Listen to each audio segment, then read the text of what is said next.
This is a podcast from Rover. Hi, I'm Dayna, a former TV presenter and radio host. But to Luca and Darcy, I'm known as... Mom! Maybe one day they'll realise I used to be cool. Being a mum has been my greatest joy and biggest headache. It's taken me to playgroups and parent gatherings, mainly for cake and coffee, but also to meet parents and swap stories, which reminded me I'm not alone and the things we face are normal.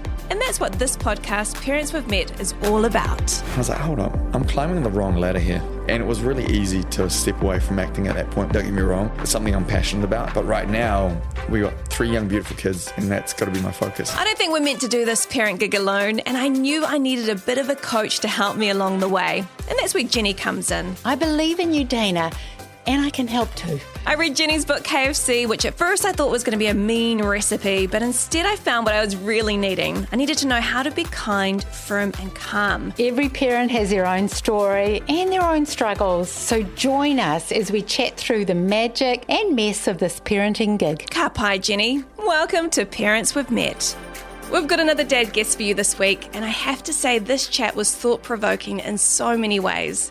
Now, some of you might remember Ido Drent as Daniel Potts from New Zealand's favourite soap opera, Shortland Street, or more recently from the Gulf and the Offspring. In recent years, Ido has shelved his acting work to spend more time focusing on the tough but wonderful job of parenting, alongside his wife Mandy, the chief memory maker of the family. Ido's also a bit of a foodie with a focus on complete wellness, so we took the opportunity to get his advice on how to get our kids to eat their greens. Thanks so much for hanging out with us today. No, thanks for having me. Being a parenting podcast, probably a great place to start would be to dive into what your family looks like. So can you give us sort of ages and stages and who's in your whānau? Yeah, totally. So we got 3 little ones. Bastian is 8 years old. We got Elliot, she is 6. And then August, our little toddler, she's 2. So she's the wild one in the family. And yeah, Baz is the considered and kind of measured one, and then Elliot, the middle child, is the social butterfly. And then my wife is Mandy.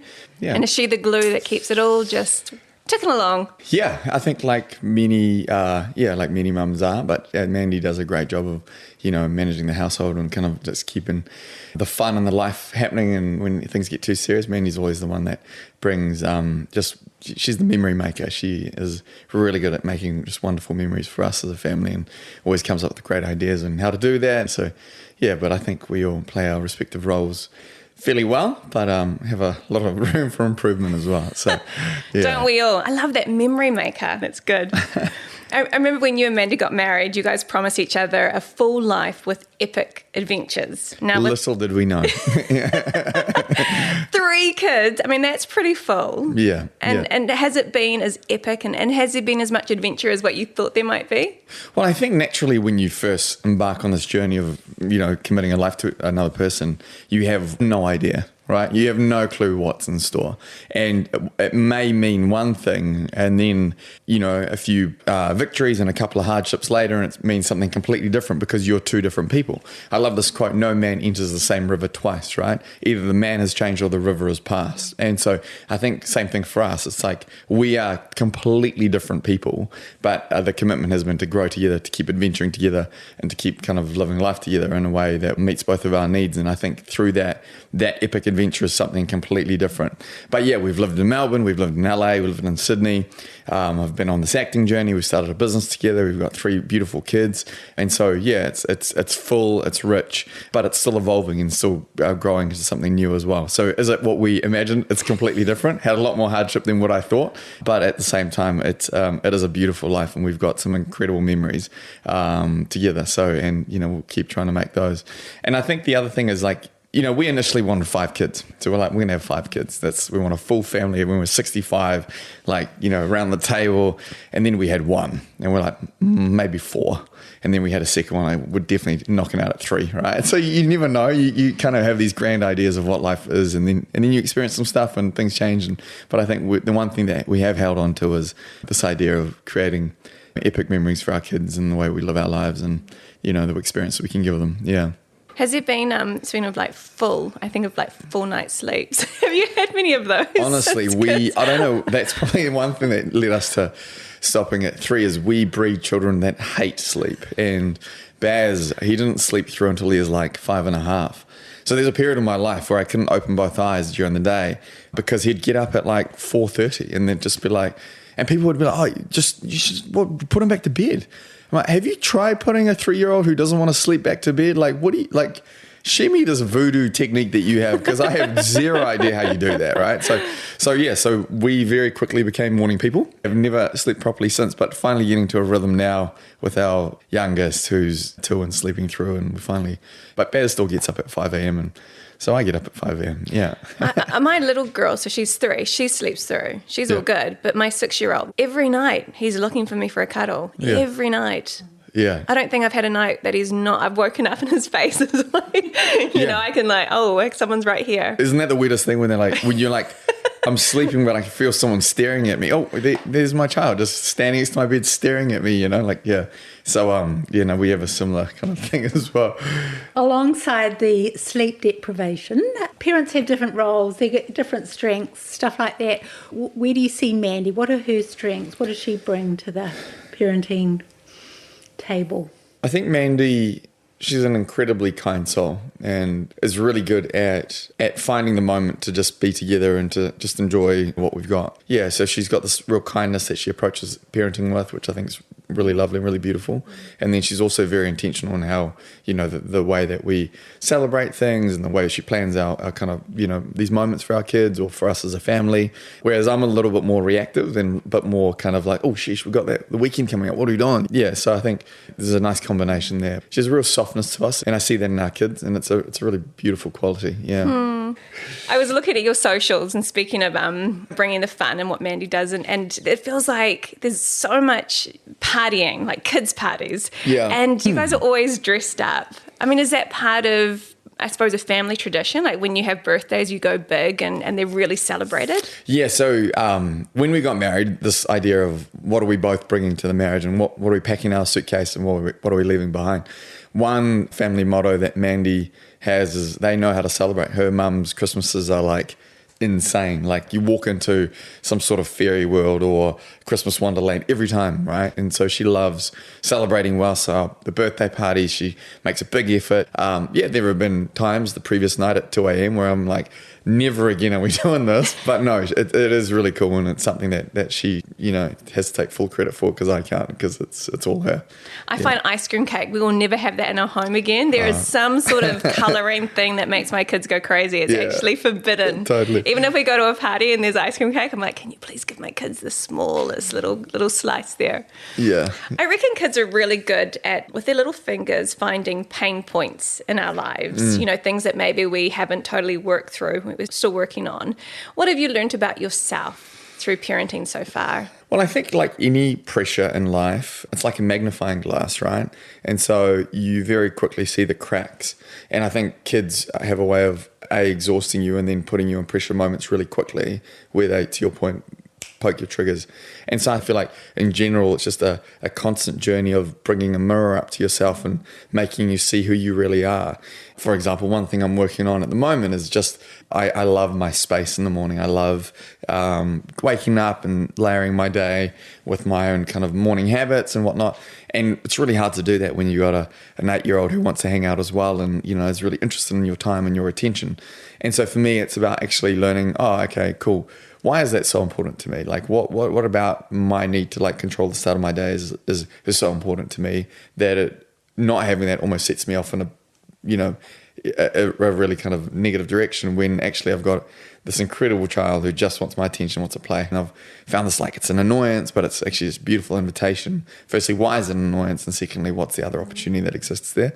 It's also about you taking the time to kind of slow down enough, because these things are coming at us fast. The invitations to think, what's that about? Why am I so cross or irritated or whatever? So being curious about what's going on for you actually makes the parenting journey really worthwhile, because you're going to probably, I think children do the best form of pressure for us to grow, and the best reason to grow is having kids, because we want to be great for them and we don't want to carry stuff over. So I think it's neat that you're seeing those moments more as invitations rather than hassles to be controlled or dealt with.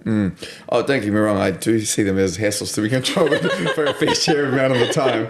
But right now, I have that. You can be good about it.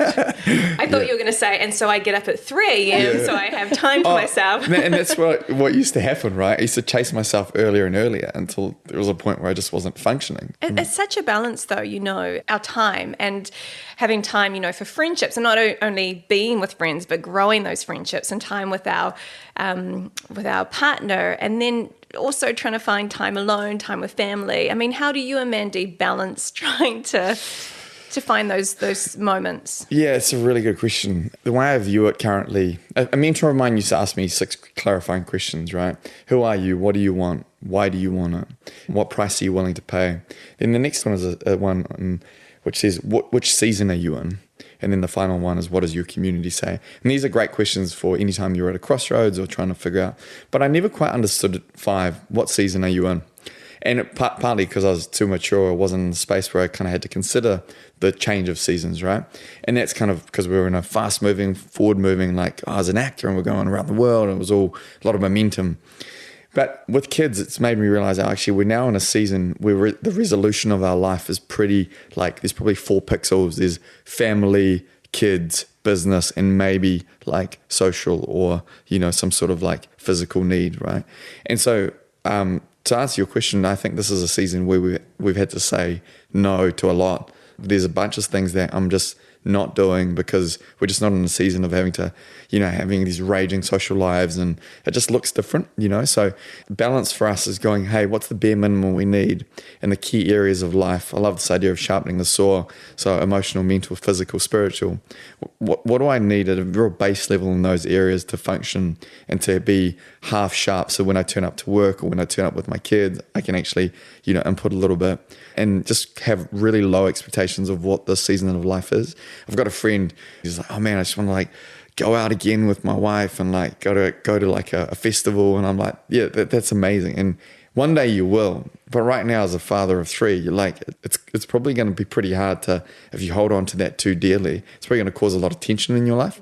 And that's kind of what I've learned, is that we've just needed to lower expectations of what the season holds. Yeah. And I think Coachella in our 60s is going to be awesome. It's going to be amazing. Yeah, it's Burning Man as a 65-year-old. It's going to be amazing. It's coming. Yeah. But it's taken me a while to get to that, because I've been notorious in my life for saying yes to everything. I love opportunity. I love getting involved. I hate missing out. So say yes to all of it. Right now I'm coaching my son's rugby team.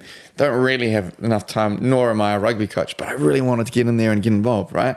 But it does have an effect. So as a result, I haven't been going to the gym as much or whatever. It just, so there's always we have finite time, and we do have to make some sacrifices, and that's kind of the season that we're in right now is one of learning that and actually trying to live that. Yeah. No, you talked a lot about being in the full of it and acting and going overseas, and there's been a real shift for you from that life to going back to property. What brought that shift on? Necessity. Yeah, I'll share a bit of a crossroads story.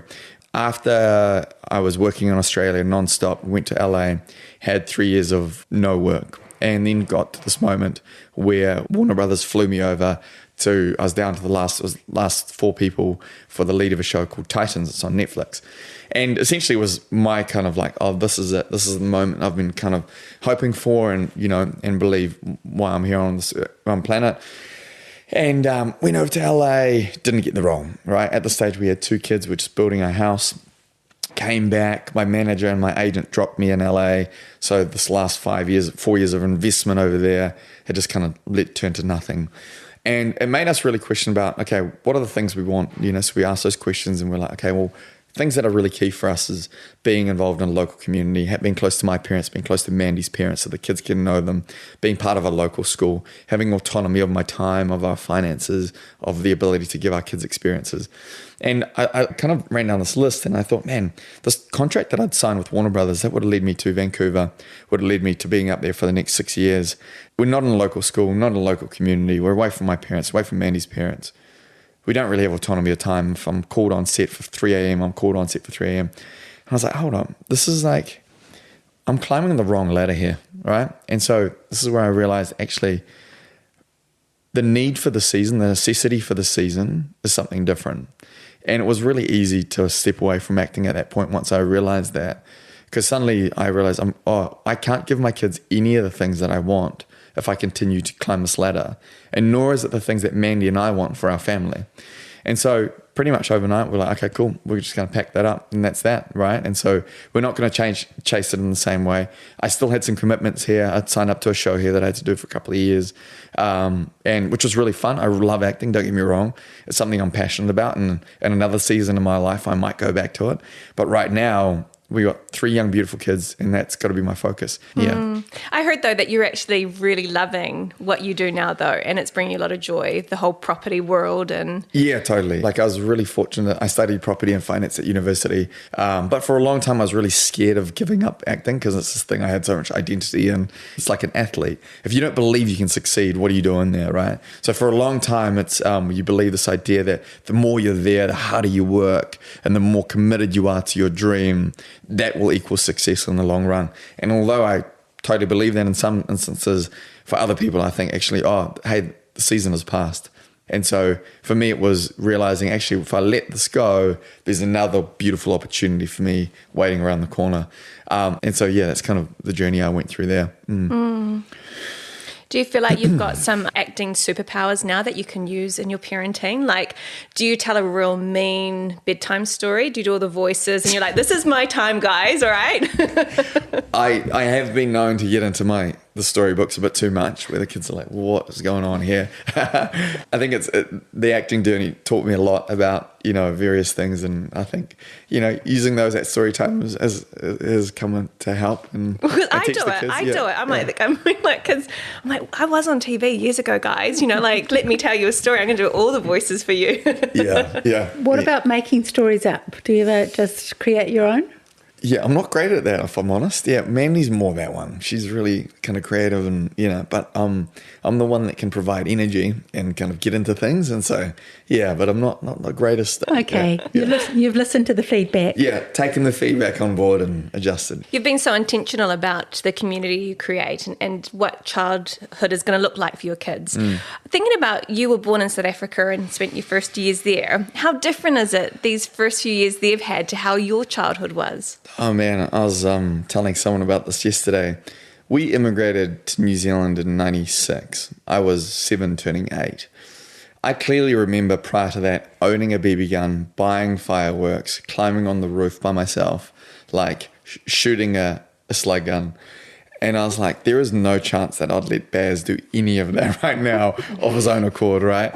And it was kind of wild because I was thinking, we had quite like a visceral experience of childhood. So we went out into that little creek behind us in the bush and played and blew things up and hunted things and, and it's very different. But equally, we're benefactors of a generation that probably worked too hard, weren't home enough, and so we now have taken a different approach.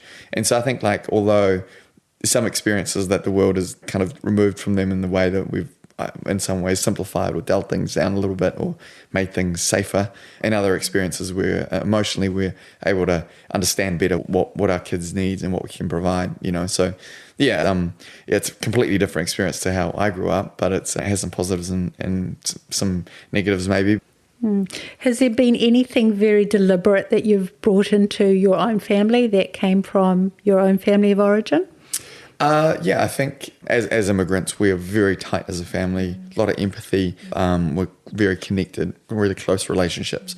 And so I think for us, the way that we celebrate Christmas and Easter, we bring everyone closer in and with hospitality. And we often have my parents or my sister staying and their family and their siblings, their cousins staying, so that we can kind of have some of those moments of celebration. I think some of the other things that my parents taught me, which, is committing to stuff. If you say yes to something, you commit to it. So a sport, you see it through. So we try and instill some of those values. Work ethic, what does it look like to commit to stuff and work hard for it? Those are some kind of amazing values that my parents instilled in us. Like spiritual practices that both of our parents, we grew up Dutch Reformed in South Africa, and so we've come a long way since then. But for me, the practice of having faith practices that we commit to weekly as a rhythm in the week is really important. Yeah, so we tried to bring some of that along with us as well. Yeah.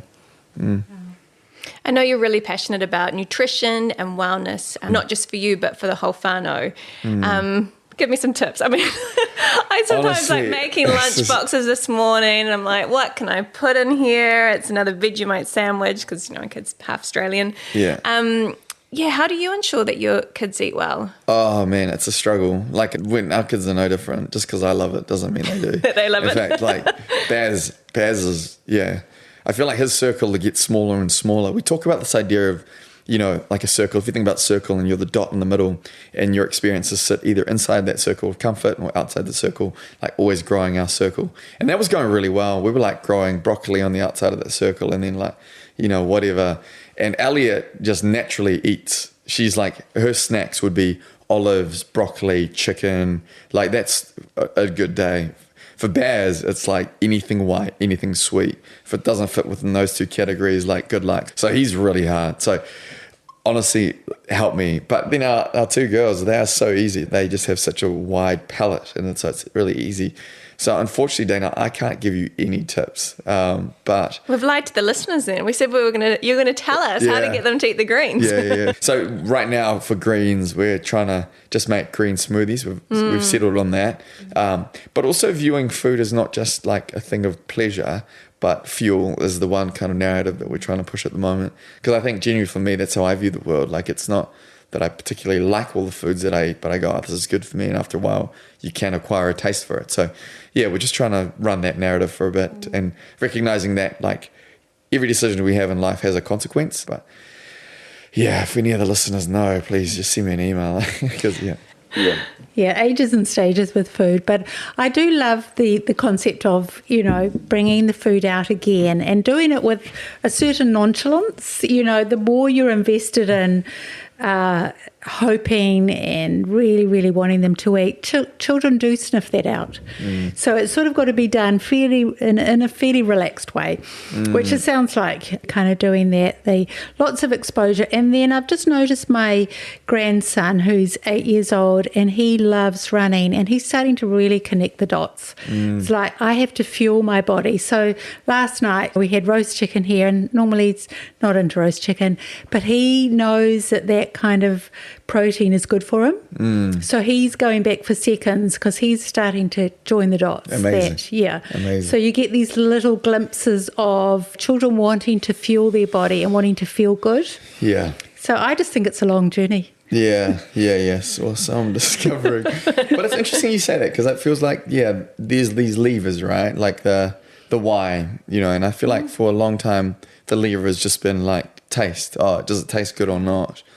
And, I think it's interesting what you just said there about understanding the concept of fuel. And so it's, like I said before, narrative we're trying to run. But how would you suggest one, because Baz is playing rugby, right? Baz is probably one of the smaller ones on the field. And so you don't want to, like, I'm trying to not get into like, if you do this, then this will happen. But if you don't do that, Baz, it's really bad. Like you're going to stay skinny and whatever. How do you connect those dots for them? How do you help connect those dots? I think when you were talking about modelling, you just talk about how it feels to yourself. When you're eating well, you actually feel good and you feel strong. And when you've had a lot of sugar, you know that you go on a crazy high and you're dropped. So I think we talk to our kids about this without the threat or if you don't, this is what you'll turn out into. I don't think we need to use any of those threats. We just... if we can, we stay relaxed about it. And the other thing I say to parents all the time is don't praise your kids for eating. Don't do high fives and, oh, that's so fantastic, you ate it. They kind of, I think, tap into our need for the control. And so I think we reflect back on, you've eaten 4 of those. How does that feel? And they're starting to connect. Actually, I feel really good. Cool. Very cool. I remember pre-kids walking into a cafe and seeing kids on iPads and things like that, and just being so judgmental, being like, when I have kids, then, that kind of thing. And then I had kids and I got the backpack and I had all the activities and that gave me like 2 minutes, and then it's like, you're all like, So I get it now. Is there anything pre-kids that you were like, my kids are never going to do that, or I'm not going to do that as a dad, that now you find yourself doing? I don't think we have enough time on this podcast to go through my list, Dayna. But, it's funny. And that's how you grow, right? Like, this is kind of, I guess, maturity, as you have ideas about the world and then you experience stuff and you're like, okay, I probably shouldn't have been so judgmental. But I think, let's put it this way, Baz didn't eat sugar until he was like 2.5, right? Elliot maybe 1, August maybe 4 months. I don't know. Like, you know what I mean? Like, and it's just the way that life works. But yeah, I think honestly, there are so many instances. TV's another one, So, but I think for us, it's about recognizing, okay, cool. Yeah, so we've shifted, but we still hold dear to some of the ideas that we had initially. So the reason for devices isn't that the device is, evil. It's just that a full reliance on the device as a full-time substitute for needing to parent or needing to entertain or play or whatever, it's probably not the greatest thing. So there's still parameters there, but I think this kind of binary view of the world that I had probably prior to having kids, I think I've just grown up in many ways going, actually, the world can be a lot grayer than what I've made it initially, and that's just the way that life is, and in lots of areas actually, and so not just in parenting. I feel like you've genuinely had some really great advice already on the couch, and just even your insights into things. I hadn't thought of it like that, or that's really wise. With friends that are starting this parenting journey, what is one of your go-to things, your little bit of gold that you give them? I firstly say you have no idea what's coming for you, and I wish you well, right? I think the thing that I've found myself repeating most is, especially as a male, where we often are at work and we come back home and partake, and then we have this, moment of going away to work or whatever, which, Mandy didn't get the chance to do that because she was breastfeeding, she had this baby the whole time. The way I view it is like every day there's 2 doors, right? There's the door of putting on the mantle of I'm a dad.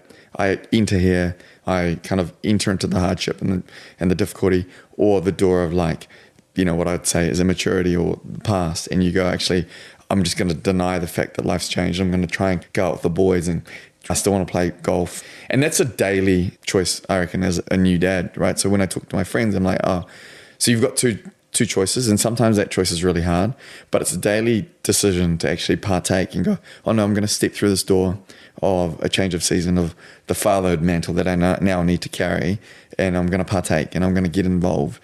I'm going to get into like the trenches with my wife and not just run. That's the one piece of advice I often try and give to them is, consciously make that decision to enter into like the difficulty of the season. Because I don't know about you, but for me, the first 3 months, no one, like, in fact, I often say, like, man, someone should have warned us. I say, like, why didn't you guys tell us? That was so hard. Because if from 0 to 1 was intense for us. It was a massive change. 1 to 2, not so much, and 2 to 3, not so much. But that first one was just wild. It is hard. Like, it's a big adjustment for people. But when you embrace it, when you go, I'm going to welcome this, I'm going to step into this. For me, that's where, like, life exists. Yeah. I think from 0 to 1 for me personally, there was a lot of grieving that things weren't going to plan, Even I think no one told me that breastfeeding was going to be so hard. I thought it was just a real natural thing. I was like, man, there was tongue ties and having to go get that sorted. And it was really hard. Yeah. I've seen parents over the years who probably have come to a point where they've realised that they didn't, or one of them hasn't actually stepped in and said, yep, we've got kids and my life is going to change. And they're sort of almost dragging something with them. And I think there is a really important decision to make, which is, these are our kids and I'm in. And I know that I'm going to lose some things. I'm going to need to grieve some things. But to carry that weight sometimes of resentment, and this isn't what I thought it was going to be, and it's much harder than I wanted it to be, or I didn't really want children, is something to really grapple with so that you can sort of put your hand up and say, I'm in. I have seen the outworkings of when maybe a parent has stalled on that, and I think that's a pretty hard place to land. I'm really interested Ido, in what your children, when they eventually leave home, and look, it might be 18, it might be 35, when they decide to leave the family home, but what would you like to see within them when they leave home? She's just a really good question. I think success would look to me like we have 3 kids who are confident in the space they occupy in the world, who they are, what they're about, what we believe as a family, what they believe, where they exist. Secondly, 3 kids that are kind to the people around them, that treat people with dignity, respect, and empathy. And lastly, I think 3 kids of character, or people of character who have integrity in the decisions they make, have integrity in the way that they deal with people, deal with themselves, the choices they make. So confidence, kindness, and character, I'd say, are probably the 3 things that I'd say, yeah. So good. Jenny here, parenting coach for over 20 years. I feel like I'd be doing you a disfavour if I didn't put the power in your hands for a moment. Anything you'd like to ask Jenny? Let's see. Well, okay. So one thing that's changing in this season is our middle child, Elliot. She's such a people person, right? At the moment, something's not quite right at school because she's not liking school. She's not enjoying going. I don't think she has a buddy.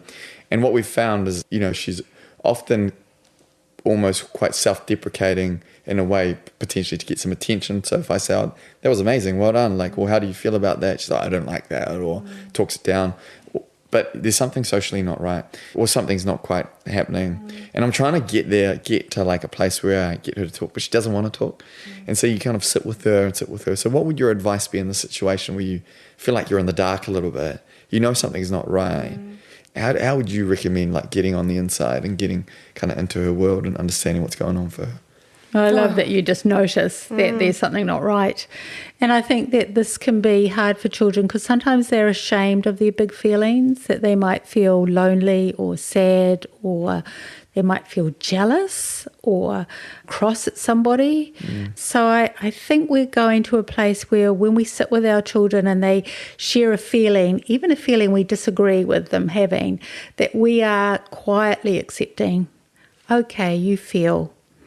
When they're bored or disappointed, all of the feelings are acceptable because she's got to sort of step over that threshold of, I can talk about this thing that I'm not comfortable with.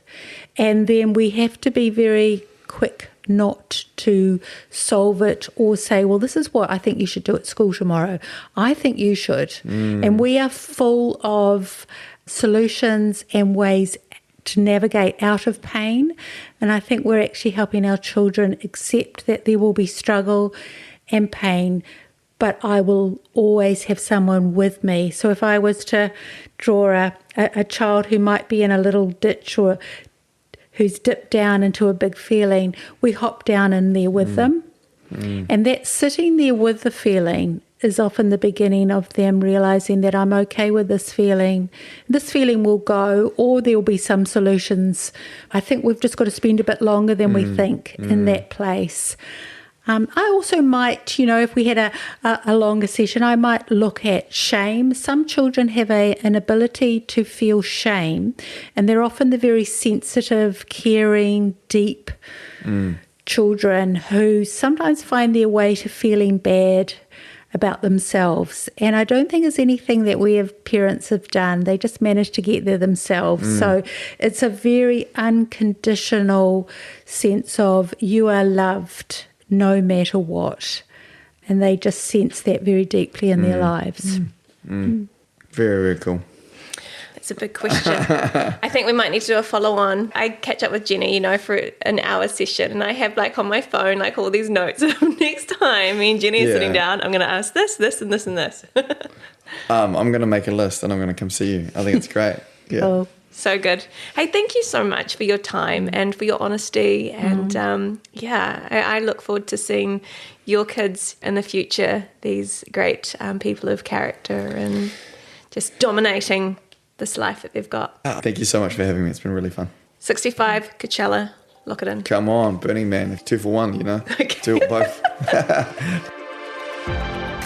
I really enjoyed that chat, and it's actually now got me thinking about my own family and how can I just inject a little bit more fun and how can I go a little bit bigger for the special occasions. And I don't know about you, but I'm like, can I get an invite to the Christmas? Because I feel like my family's a bit like the Grinch compared to that sort of big Christmas. I love that, being really intentional with memories. Yeah, I want an invite as well, but I do feel a bit inspired because I think I've grown up with sort of a very family orientated, but very low budget, very measured kind of a Christmas. And I think I've followed suit, and I don't think it would hurt to be a little bit more flamboyant in my intentionality around setting memories. I do know that is what children take away with them. They remember things. They don't so much remember that you perhaps wallpapered their room or, took them to swimming classes, but they tend to remember the memories because the memories are associated with feelings, and the feelings of celebrations are good. And let's face it, when you do good things, I think you cover the stuff you might not do so well, and the times when you've been cross or angry with your kids. So I think that setting memories and planning and being inspired by others is a really good place to go. I also really loved how Eddie was very intentional and talked about family values. And that's something that I really cherish in our home too. Having on our fridge, this is what's important to us as a family, and getting the kids involved in that. So I think one of the things is, in our family, we're kind with our words. Kids love a little bit of a focus, and they love knowing that they can be it and do it. So you're sort of calling it out from them to be kind or to be generous or be thoughtful. And then you're able to say, today I really noticed how thoughtful you were when Sammy came around and you shared your cake with him. And it's helping children label themselves, which means they're labeling themselves as kind or thoughtful or generous or honest. And that's a really good building block for self-esteem. So when we're intentional about values, there is actually a lot in it for actually developing a child's sense of self. I think a good thing to remember, because sometimes we say, oh, you're such a good girl. But actually to say, oh, you're so kind. Oh, that was so brave. Another great way to bring those values in. Yeah, and many parents think they don't have them, but I think they sit there, but sometimes they're a bit underground. So I love in coaching being able to say, what are your dreams for your kids? What are your values that you'd like to incorporate into your family? And parents sort of do a bit of well, what are they? And then I think they go away and think, yeah, this is what we actually want to do together as a team. We want to bring these into our family. Well, that wraps up another episode of Parents We've Met. As always, thank you so much for tuning into this podcast project of ours. We are loving putting it together for you. Now, we are all about supporting parents on their parenting journey. So if you'd like access to more resources, head over to our website, parentingplace.nz. You can also find us on Instagram and Facebook. And if you're enjoying what we're doing here, we'd love if you could share it on social media or rate and review it on this app. Rover. Music, radio, podcasts.